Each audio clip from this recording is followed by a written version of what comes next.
अशी वेळ प्रभूच्या चरणाजवळ येऊन त्याची भक्ती करण्याची आणि देवाच्या वचनामधून जो देव आमच्याशी बोलतो त्या वचनाकडे मनन करण्यासाठी, त्या वचनावर मनन करण्यासाठी, देवाची इच्छा जाणून घेण्यासाठी आज देवबापाने पुन्हा एकदा आम्हाला ही संधी दिली, त्याबद्दल खरोखर मी देवाचे उपकार मानतो, आपल्या सर्वांचे उपकार मानतो। त्याचप्रमाणे जेबारुआ जे देवाचे सेवक आहेत त्यांनी मला या ठिकाणी ही संधी दिली, त्याबद्दल मी त्यांचे सुद्धा आभार मानतो। आज आपण देवाच्या वचनामधून पाहणार आहोत परमेश्वराची विश्वास योग्यता। देव करार करतो आणि तो विश्वास योग्य आहे। विश्वास योग्यता, परमेश्वराची विश्वास योग्यता हा विषय जो आपण आज देवाच्या वचनामधून पाहणार आहे। देव कसा विश्वास योग्य आहे आणि देव त्यामधून आम्हाला काय शिकू इच्छितो, आज आपण त्याकडे लक्ष लावणार आहोत। प्रार्थना करूया आपण यावेळेस देवबापाच्या चरणी।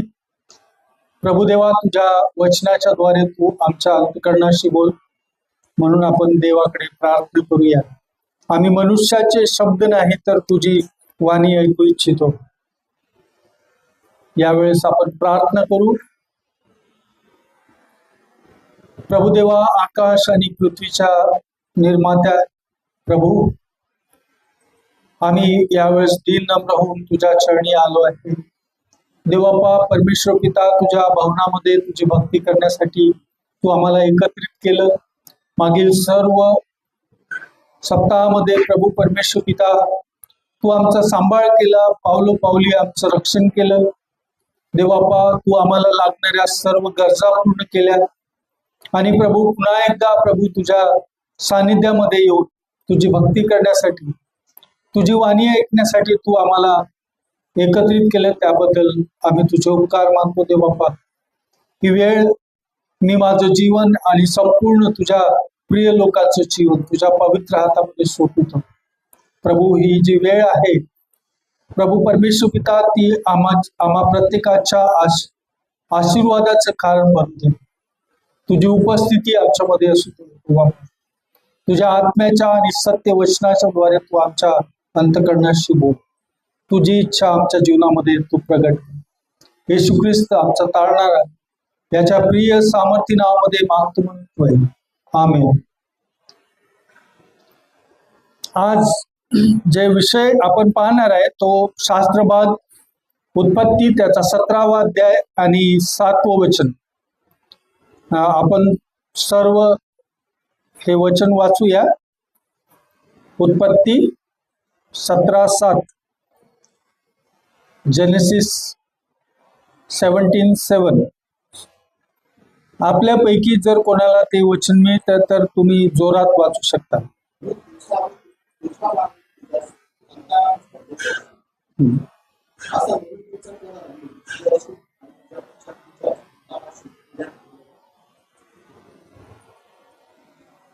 मी तुझा व तुझ्या मागे तुझ्या संतानाचा देव राहील, असा निरंतरचा करार मी तुझ्याशी आणि तुझ्या पश्चात तुझ्या संतानाशी पिढ्यानपिढ्या करीतो।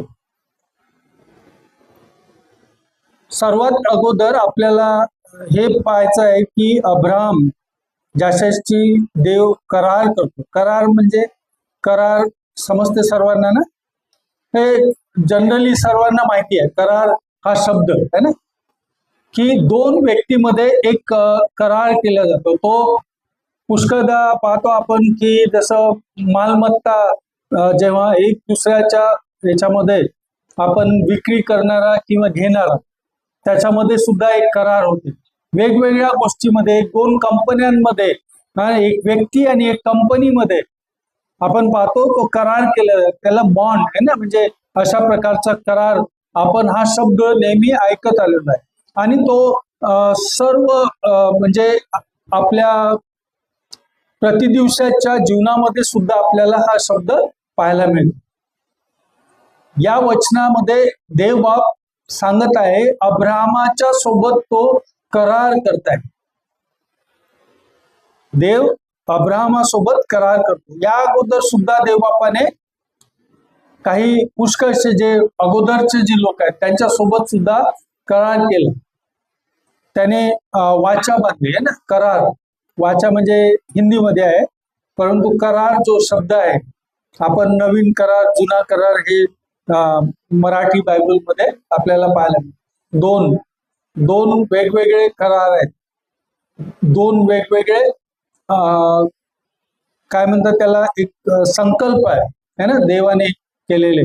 तर पहिला जो आहे तो पाहतो आपण की पहिल्यांदा आपल्याला जाणून घ्यायचं आहे की अब्राहम च्या बद्दल ऑलरेडी आपल्याला पुष्कळ गोष्टी अब्राहमाबद्दल माहिती आहे, आपण ऐकत आलेलो आहे ना. अब्राहम हा ऊर या ठिकाणी राहणारा त्या देशामधला, आणि अब्राहम हा मूर्तीपूजक.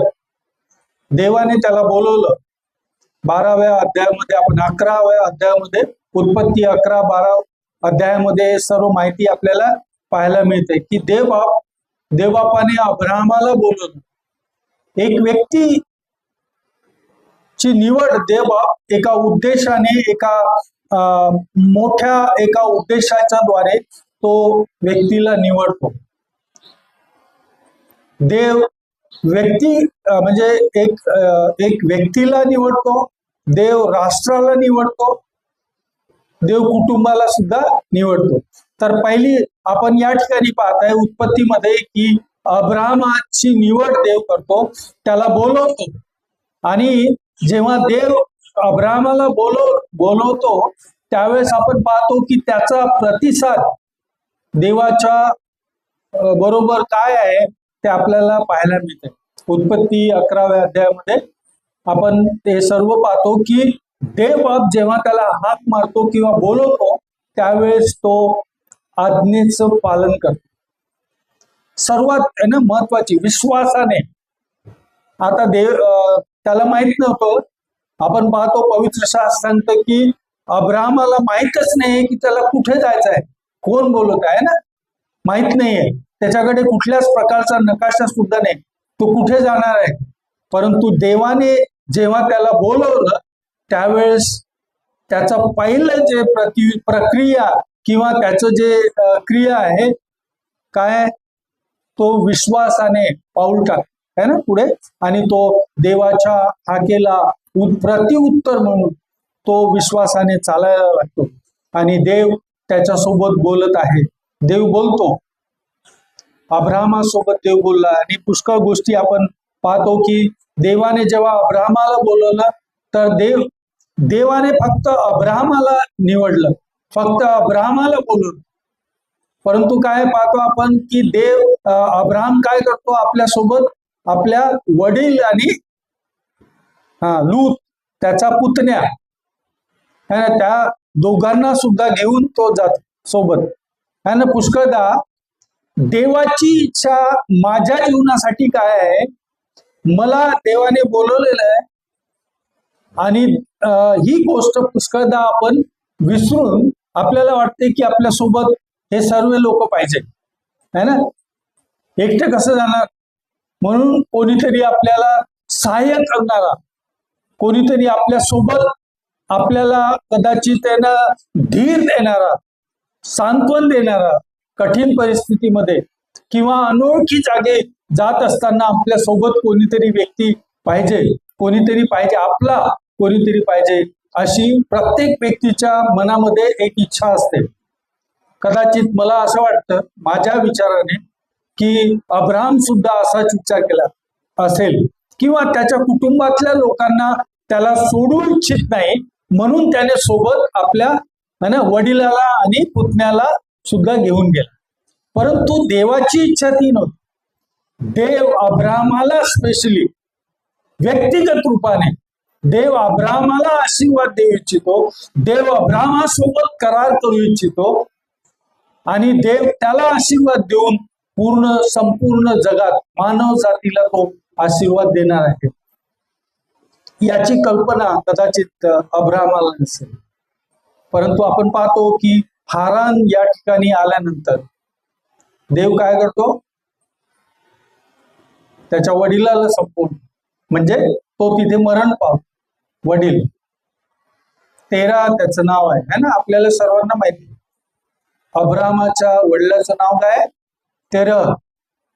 आणि हारान मध्ये तो मरण पावतो. मग त्याच्या पुढे आपण पाहतो की ते पुढे पुन्हा अजून एक व्यक्ती त्याच्या सोबत आहेच, आणि तो लूत, त्याचा पुतण्या. ते सर्व मिळून पुन्हा समोर जात आहे. समोर जात असताना जेव्हा तुम्हाला देव एका उद्देशाने किंवा माझ्यासोबत जेव्हा करार करून देव जेव्हा मला बोलवतो, त्यावेळेस जेव्हा मी माझ्यासोबत काही पॅकेज घेऊन चालतो, पॅकेज समजतात, काही गोष्टी आहे ना ज्या देवाच्या बोलवण्याच्या मागे काय होतं, ते एक प्रकारचं रुकावट आहे ना, त्याला आपण काय अडखळण आहे. काय असू शकते ते अडखळण? अब्रामाच्यासाठी कोण अडखळण होता? त्याचा वडील, त्याचे कुटुंबीय लोक, आणि आपण पाहतो की त्याचा पुतण्या सुद्धा लूत, तो सुद्धा देवाच्या बोलवण्याच्या मध्ये काय, तो अडखळण आहे. देवाने अब्रामाला फक्त बोलवलं है ना, अब्रामाला निवडलं आणि त्याला बोलवलं.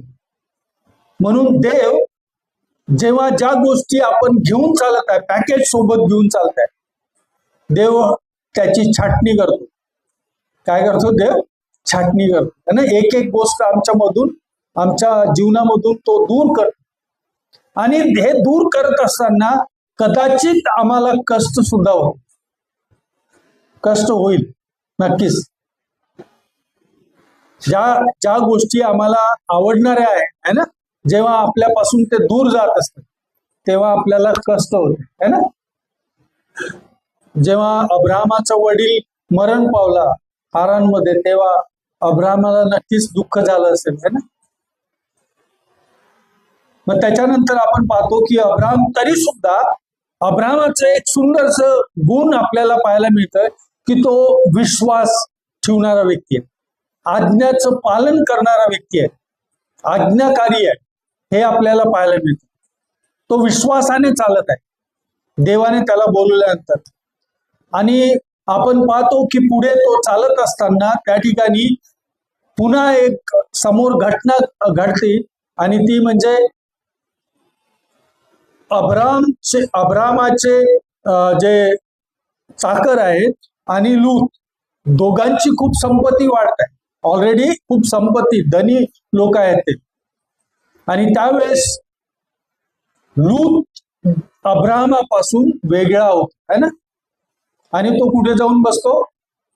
सदोम अमाराच्या जवळ.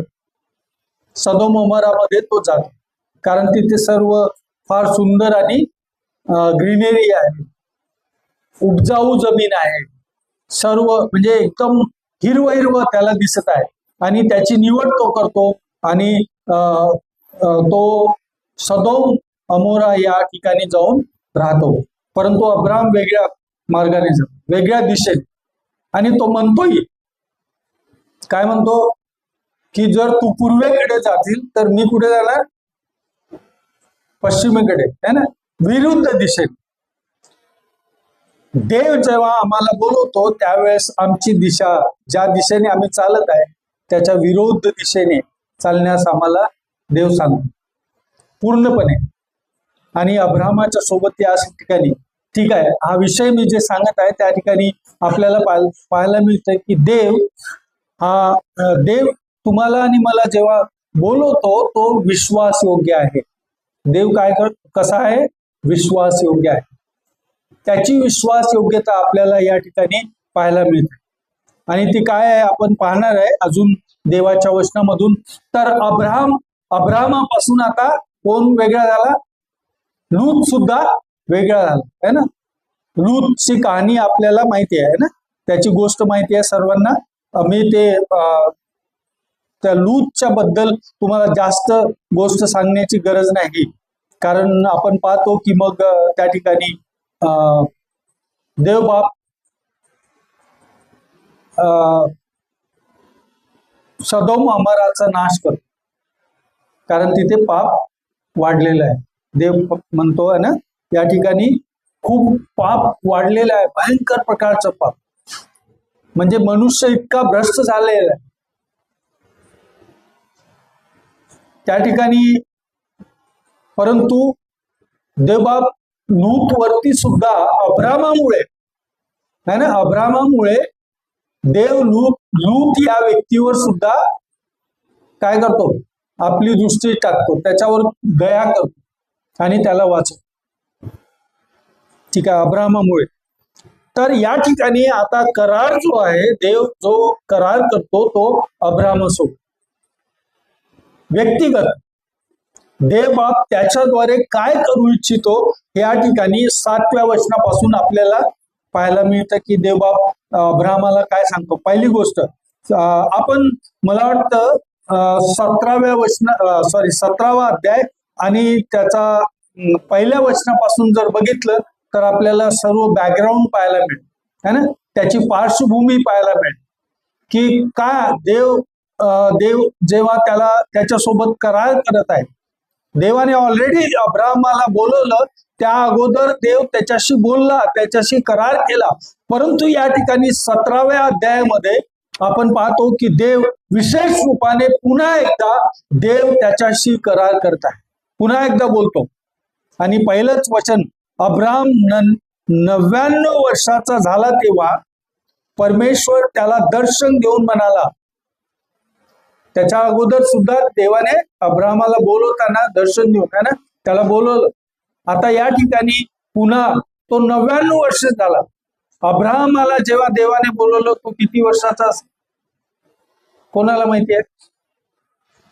जेव्हा ऊर मधून आहे ना त्याला बोलवलं असताना अब्रामाचं वय किती होतं?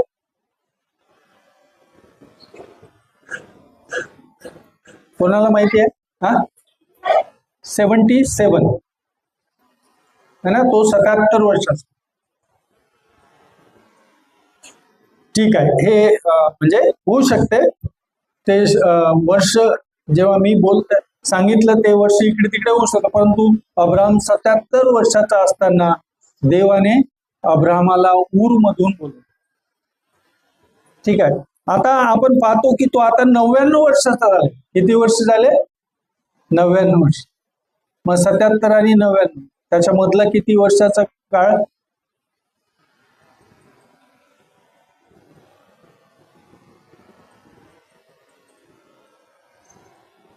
त्याच्यामध्ये मधल्या पिरियड मध्ये या पुष्कळ गोष्टी घडल्या अब्रामाच्या जीवनामध्ये. परंतु देव विश्वासयोग्य आहे ना. देव तुम्हाला आणि मला जेव्हा बोलवतो, देवाची विश्वास योग्यता ती सदैव आहे, ती सदैव आहे, ती तो मोडत नाही किंवा ती देव हा सदैव विश्वास योग्य आहे. याचा अनुभव आपण जर घ्यायचा असेल तर या अब्रामाच्या जीवनामध्ये आपल्याला पाहायला मिळतं. अब्राम चुकला, पुष्कळ गोष्टी त्याच्या जीवनामध्ये गडबडी त्याने केल्या आणि देवाच्या विरोध मध्ये जाऊन काही गोष्टी त्याने केल्या, तरी सुद्धा देव त्याच्या सोबत विश्वास योग्य आहे. तो जेव्हा आपल्याला बोलवतो त्यावेळेस तो त्याची विश्वास योग्यता सदैव आमच्या जीवनामध्ये तो प्रगट करतो. आम्ही अयोग्य आहे, आमच्यामध्ये आमच्यावरती विश्वास देव कसा काय ठेवू शकतो? कारण आपण वेळोवेळी अविश्वासी ठरतो देवाच्या दृष्टीने. आमच्या जीवनामध्ये प्रत्येक काही गोष्टींमध्ये प्रतिदिवशी च्या जीवनामध्ये आम्ही जेव्हा चालत असताना ख्रिस्ती जीवनामध्ये विश्वासी जे आपण आहे ते आपण पुष्कळदा देवाच्या दृष्टीने अयोग्य आणि अविश्वासी ठरतो. परंतु देव सदैव विश्वासयोग्य आहे, त्याच्यावर आपण पूर्णपणे विश्वास ठेवून भरोसा ठेवून चालू शकतो. ठीक आहे, तर या ठिकाणी आपण पाहतो की अब्रामासोबत या ठिकाणी देव बोलत आहे. त्यावेळेस देव त्याला एक शब्द, एक गोष्ट म्हणतो आणि ते फार कठीण आहे ना. हे काय म्हणतो पहा पुढे, तुझ्यामध्ये मी आपला करार स्थापितो, तुझा मी अपरिमित विस्तार करीन. तेव्हा अब्राहमाने दंडवत घातले आणि देव त्याच्याशी बोलला. तो म्हणाला, पहा मी तर तुझ्याशी करार केलाच आहे ऑलरेडी ना, तुझ्यासोबत मी देव म्हणतो की मी करार केलाच आहे. पुढे काय म्हणतो, तू राष्ट्रसमूहाचा जनक होणार. यापुढे तुझे अब्राहम हे नाव घेणार नाहीत, तर तुझे नाव अब्राहम असे घेतील, कारण मी तुला राष्ट्रसमूहाचा जनक केला आहे. मी तुला अत्यंत फलसंपन्न करीन, तुझपासून मी राष्ट्र निर्माण करीन, तुझपासून राजे उत्पन्न होतील. मी तुझा व तुझ्या मागे तुझ्या संतानाचा देव राहील.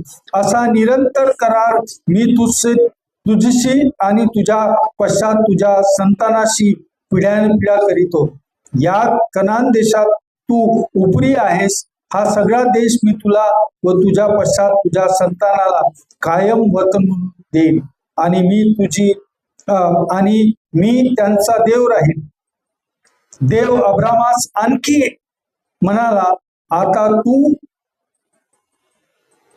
आणि तुझ्या पश्चात तुझ्या संततीने पिढ्यानपिढ्या माझा करार पाळावा. माझ्यामध्ये आणि तू व तुझ्या पश्चात तुझी संतती यांच्यामध्ये स्थापिलेला माझा करार जो तुम्ही पाळावायचे तो हाच, की तुमच्यातील प्रत्येक पुरुषांनी सुनता. ठीक आहे, मग ते नंतरचा आपल्याला हे पाहायला मिळते. परंतु या ठिकाणी देव त्याच्याशी बोलत असताना या ठिकाणी आपल्याला पहिल्या वचनामध्येच आपल्याला पाहायचं, सेकंड त्याचा दुसरा जो भाग आहे पहिल्या वचनाचा, हे तू माझ्या समोर आहेस. देव त्याला काय करता, वॉर्निंग देत आहे ना. देव काय करतो, वॉर्निंग देत. आपल्या जीवनामध्ये सुद्धा आपण जर आडवे तिडवे चालतो त्यावेळेस देव आपल्याला त्याच्या वचनाच्या द्वारे तो आपल्याला काय करतो, वॉर्निंग देतो, आपल्याला जागृत करतो. मी कुठे चाललोय, मी रस्ता भटकलो आहे का, हे आपल्याला तो जाणीव करून देतो. यावेळेस 13 वर्षानंतर 13 वर्षापर्यंत देव अब्राहमासोबत बोलला नाही. किती कठीण आहे ना, फार म्हणजे इतकं भयंकर. परंतु अब्राहमाला हे काही 13 वर्षापर्यंत तो एकदम आनंदी होता, कारण त्याला असं वाटलं की इस्माईल जो झाला त्याच्यावर प्रेम करायला लागला, हाच देवाच्याकडून मिळालेला पुत्र आहे म्हणून तो समजला. दोघेही खुश, सारा आणि अब्राहम है ना. आणि अब्राहम मस्त आपले जीवन जगत होता इस्माईल सोबत. परंतु देवाची जी योजना आहे ती वेगळी आहे. पुन्हा एकदा देव अब्राहमाची भेट घेतो आणि त्यावेळेस तो म्हणतो, काय म्हणतो, पहिल्याच अब्राहमाला तो म्हणतो, तू माझ्या समोर आहेस, हे मनात वागवून चाल व सात्विक राहा, है ना. ध्यान दे, इंग्लिश में हिंदी में, मेरे सामने ठीक ठाक चलता है, बहुत हो गया, है ना. देव या ठिकाणी है ना त्याला सांगत आहे, मी पाहत आहे तू एवढे वर्ष कसा माझ्यापासून ना वेगळा आपल्याच दिशेने चालत नाही. इस्माईल म्हणजे माझ्याकडून निवडलेला नाही, तो आशीर्वाद किंवा निवडलेला त्याच्यासाठी मी करार केला नाही, तर मी तुझ्या शरीरामधून है ना, तुझ्या शरीराचा वंशज, तुझी संतती, ती स्वतः है ना, तुझी संतती सारा आणि तुझ्यापासून झालेला तो मी तुझ्यासाठी देव म्हणजे त्याचं वंशज, त्याची संतान याची निवड करून देवबाप तो त्याचा जो आशीर्वाद देवाने जो केलेला करार तो पूर्णत्वच नेणार आहे. इसाक हा ना, काय म्हणतात त्याला, मला मराठीत तो शब्द येत नाही आहे, म्हणजे देवाने केलेल्या कराराचा पुत्र है ना. देवाने अब्राहामासोबत केलेला कराराचा पुत्र कोण आहे? इसाक आहे. आणि देव त्याच्याद्वारे है ना तो राष्ट्र निर्माण करतात, म्हणजे पुढे त्याची संतती अशी वाढत जाणार आहे. तर अब्राहमाला देव या ठिकाणी सांगतो की मेरे सामने सीधी चाल चल. बी इंग्लिश मध्ये बी राईट बिफोर मी, बरोबर राहा. आणि त्याच्या पुढे मग देव त्याच्याशी बोलत आहे. अब्राहमाला देवाने काय आशीर्वाद दिलाय, आता काय करार आहे या ठिकाणी आपल्याला पाहतो की एवढं झाल्यानंतर सुद्धा, देवाच्या विरोधामध्ये गेल्यानंतर सुद्धा आपण पाहतो की देव हा विश्वास योग्य आहे, विश्वासू आहे, तो पूर्णपणे विश्वासू आहे. देव पुन्हा अब्राहमाची भेट घेऊन आपला जो करार आहे तो पूर्ण करतो. देव अब्राहमासोबत सांगून या ठिकाणी त्याला काय म्हणतो, काय काय आशीर्वाद 7व्या वचनामध्ये पुन्हा आपण पाहणार आहे. त्या ठिकाणी 7वं वचन, मी तुझा व तुझ्या मागे तुझ्या संतानाचा देव राहील. देव काय म्हणतो, तुझा मी काय देव आहे, आणि तुझ्या नंतर तुझी ज्या पिढ्या आहेत, जे तुझे लेकर आहेत, संतान आहे, त्यांचा सुद्धा मी काय परमेश्वर राहील, देव राहील, असं देवबाप या ठिकाणी अब्राहमाला सांगतो. असा निरंतरचा करार मी तुझशी आणि तुझ्या पश्चात तुझ्या संतानाशी पिढ्यानपिढ्या करीन. देवबाप हा करार जो आहे अब्राहमासोबत कसा करताय, पिढ्यानपिढ्या सोबत साठी है ना. देवबापाने त्याला ऑलरेडी सांगितलं की मी तुझ्याद्वारे काय करणार आहे, राष्ट्र निर्माण करणार आहे. राष्ट्र नाही, राष्ट्र निर्माण करणार, आणि तुझ्यामधून राजे निर्माण होतील. तुझ्याद्वारे काय होतील, तुझ्या कुटुंबामध्ये तुझ्या वंशज जे राहतील ते, त्यामध्ये काय कोण कोण येणार आहे, राजे सुद्धा निर्माण होतील. देवबापाचं वचन या ठिकाणी सांगत आहे. देव हा विश्वास योग्य आहे. आणि आपण पाहतो की देवाने जो आशीर्वाद किंवा जो करार केला तो आजपर्यंत देव तो पूर्ण करत आहे. तो विश्वास योग्य देव आहे. ठीक आहे, 2-3 वचन आपण वाचणार आणि त्यानंतर मी इथे संपवणार. निर्गमन त्याचा 19वा अध्याय आणि 5 आणि 6 वचन. निर्गमन 19, 5 आणि 6. तुम्हाला ते वचन मिळत असेल तर कृपया करा.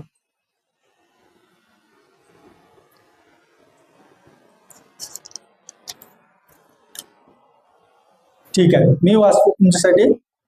म्हणून आता तुम्ही खरोखर माझी वाणी ऐकाल आणि माझा करार पाळाल, तर सर्व लोकांमध्ये माझा खास निधी व्हाल. सर्व पृथ्वी माझी आहे. पण तुम्ही मला याजक राज्य पवित्र राष्ट्र व्हाल. तुला इस्रायल लोकांस सांगावयाचे ते हेच आहे. देव या ठिकाणी काय सांगतो, मोशेला सांगत आहे ना. मोशेला काय सांगत आहे की तुला काय सांगायचं आहे, लोकांना काय सांगायचं आहे. त्या वचनामध्ये असे म्हणलंय, पण तुम्ही मला याजक राज्य पवित्र राष्ट्र व्हाल. काय ठरवू इच्छितो, इस्रायलला देव काय करू इच्छितो, याजक आणि पवित्र राष्ट्र. या जगासमोर पवित्र राष्ट्र म्हणून तो ठरवू इच्छितो. आणि तो म्हणतो मोसेला की हेच तुला इस्रायल लोकांना, इस्रायली जे लोक आहेत, जे निवडलेले लोक आहेत, त्यांना तुला हे सांगायचं आहे, ठासून सांग की देवाने तुमची निवड कशासाठी केली आहे. या ठिकाणी आपल्याला देवाचं वचन सांगताय ना. तर देव या ठिकाणी त्यांना ती देवाने केलेला करार पुन्हा एकदा तो आठवण करून देत आहे देवाच्या वचनामधून या ठिकाणी मोशेच्या द्वारे. त्याचप्रमाणे इर्मया त्याचा 31वा अध्याय 31 आणि 33 वचन, हे दोन आपण वचन पाहूया. इर्मया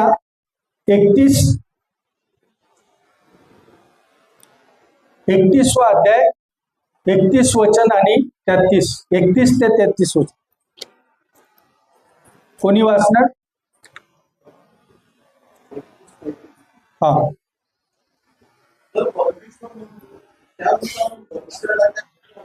जो खरा मी आपले नियमशास्त्र त्यांच्या अंतर्ज्ञान मी ते त्यांच्या हृदय मुताबिक मी त्यांचा देव व ते माझे लोक.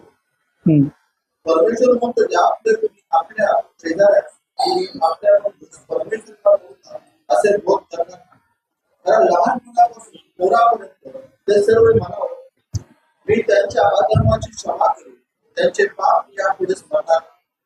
राईट. देवाची विश्वास योग्यता आपल्याला या ठिकाणी पाहायला मिळतं. तुम्ही पळूच शकत नाही, कुठेच जाऊ शकत नाही.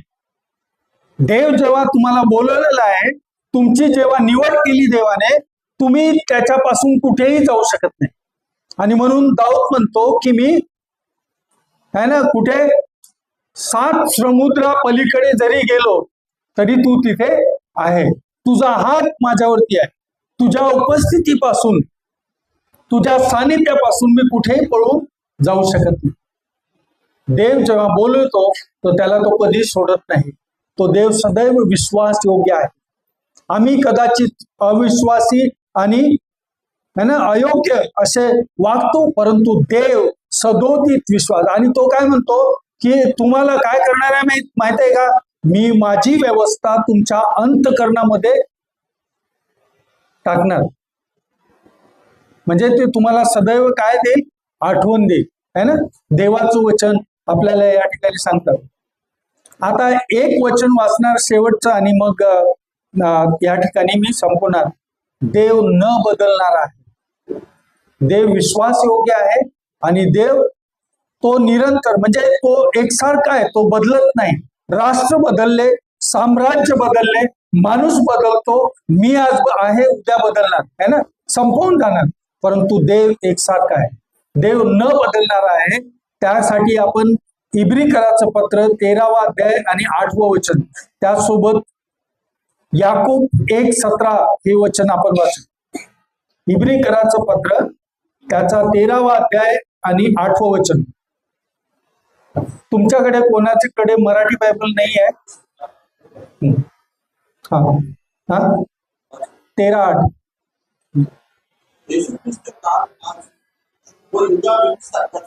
येशू ख्रिस्त काल आज आणि युगानुयुग सारखा आहे. याकूब 1:17.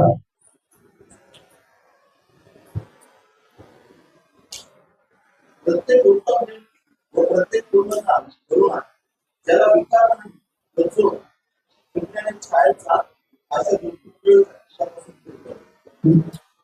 याकूब 1:17.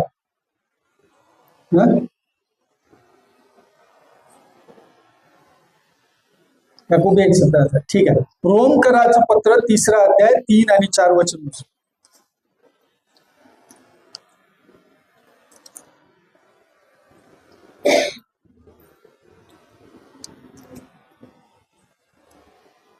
रोमकरास पत्र 3रा अध्याय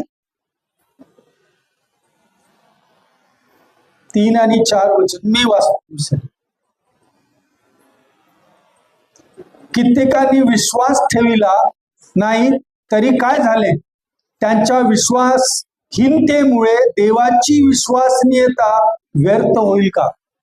जर जगात लोक विश्वास ठेवले नाही, है ना, पुष्कळदा लोक विश्वास ठेवत नाही, त्यांच्या विश्वासहीनतेमुळे देवाची विश्वास योग्यता काय म्हणताय त्या ठिकाणी व्यर्थ होईल का? देव विश्वास योग्यच आहे. देव न बदलणारा आहे आणि तो केलेला करार पूर्ण करणारा परमेश्वर तो सत्य आहे, तो बदलत नाही. मनुष्य बदलतो. आणि म्हणून या ठिकाणी पुन्हा एकदा नवीन करारामध्ये रोमकराच्या पत्रामध्ये जो देवाचा जो दास आहे पौलुस तो या ठिकाणी सांगत आहे काय म्हणून, असे न हो त्यापेक्षा देव खरा ठरो आणि प्रत्येक मनुष्य खोटा असा हो. शास्त्रलेख म्हणतो की तू आपल्या वचनात नीतिमान ठरावे आणि तुझा न्याय होत असताना तुला जय मिळावं. पुन्हा एक वचन शेवटचं, ते पहिला करंथीकराचं पहिलं पत्र त्याचा पहिला अध्याय आणि 9वं वचन.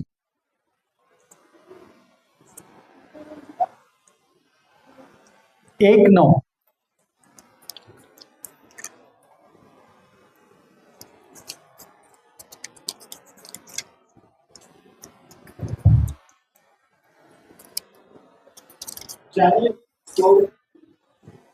ज्याने स्वपुत्र येशू ख्रिस्त आपला प्रभू याच्या स्वपाठी मनात तुम्हाला मिळावे तो देव विश्वसनीय आहे.